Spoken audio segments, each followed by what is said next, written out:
What's up, everybody? It's your favorite potato, Redundant 30, and today I'm here to give you the 14 default perks that you get in Dead by Daylight without having to buy a survivor or spend blood points to get their teachable perks. These are all just perks that come with the game, and I'm going to break it down to you in potato terms so that you and I can both be on the same page. Let's get into it.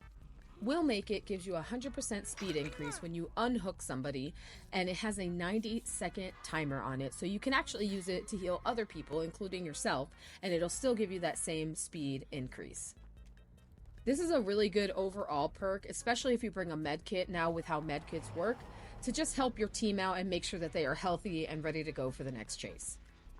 I'm gonna be real, I didn't even know what Dark Sense did, and I kind of feel silly for not knowing about it because this is actually a pretty good perk for new and existing Dead by Daylight players. Dark Sense will activate when a gen is popped, and as long as the killer is within a 24-meter radius around you, you'll be able to see their aura for 10 seconds. Now, this could be used in a multitude of ways. I particularly like to use it for flashbang saves, but you can use it to avoid the killer or get in chase.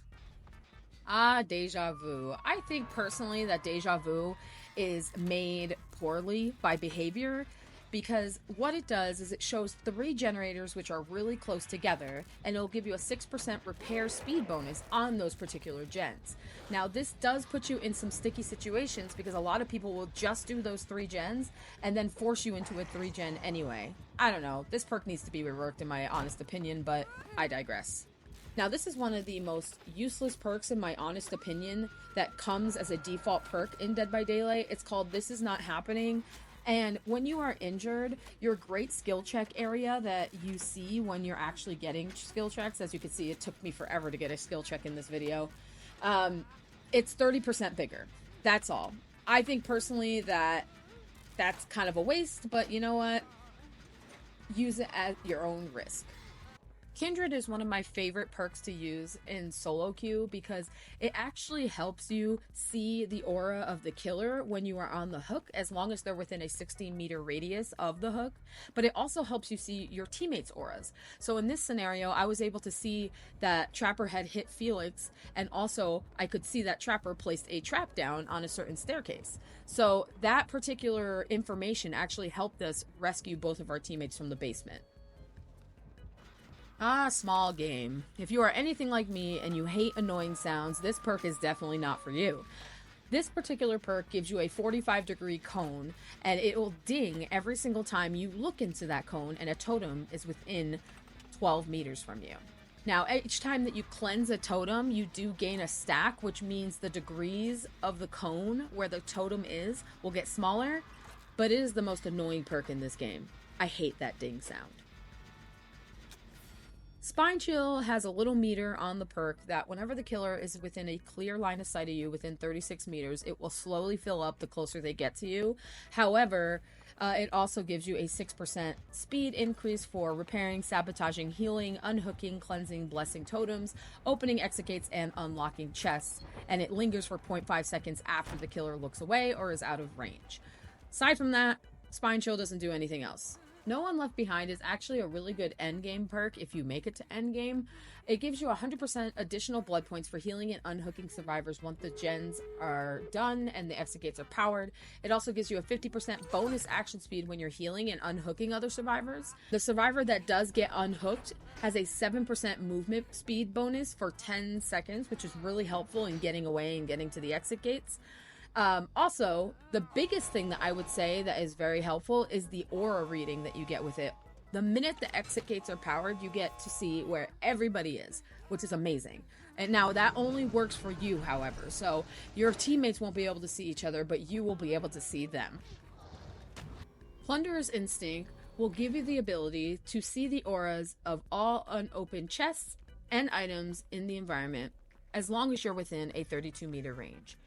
Now, it does also grant you a considerably better chance at finding an item with higher rarity from chests. I haven't really seen that personally in my, couple thousand hours in the game, but it is really nice if you would just kind of want to go item hunting. Sometimes you can find some pretty good stuff. Oh Honestly, Premonition is probably one of the most useless perks as well in the game.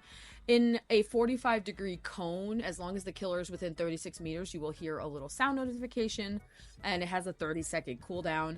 In my honest opinion, you might as well just use Spine Chill. This particular perk doesn't really give you exact locations as to where the killer is. It kind of gives you a proximity of where they are, and it's not very helpful, as you can tell. Lightweight got a buff back when the Dead Hard nerf happened the first time. All it does is it makes your scratch marks harder to follow. It decreases your scratch marks being left behind by 5 seconds, and it also makes their spacing much more inconsistent, making it look like you may have ran a different direction, confusing the killer. I don't use Lightweight because I don't care if a killer finds me or not, but if you are somebody who doesn't necessarily want to be chased, this is pretty good for a stealth perk. Slippery Meat, I swear to you, I think Behavior put this in the game for a meme.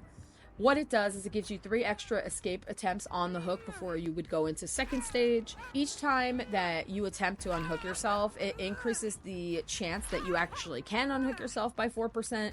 But honestly, I've never actually gotten Slippery Meat to do anything. Hey, I saw that. Keep your minds out of the gutter. Out of all of the default perks, Resilience is definitely the most used in my opinion. It gives a 9% additional speed boost while repairing, sabotaging, healing, unhooking, vaulting, cleansing, or blessing a totem, opening exit gates, and unlocking chests. And you just have to be injured to activate it. So it's a really decent boost in my opinion.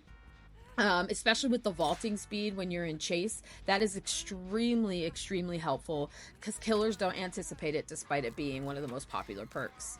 Hope is another endgame perk, and it gives you 7% haste on all your movement speed for the duration of endgame. So once the last gen pops, you're able to move at 7% faster than you normally were. It's a really good perk if you actually make it to endgame. However, we all know how it is as Survivor. Endgame is a rare sight these days.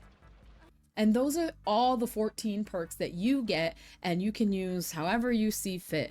I will say that some of them are much, much weaker than the others, but if you combine them, maybe you can make a pretty decent build. What's your favorite default perk that you use that maybe not everybody knows too much about? Let me know down in the comments below. If you are liking the content, make sure that you like, comment, and subscribe here on YouTube. It only helps me out in the long run. Next time on Dead by Daylight, we're going to take a look at the non-licensed survivors that you can buy with either iridescent shards or oryx cells or even DLC packs. But until then, my friends, stay safe out there, and I'll see you out in the fog.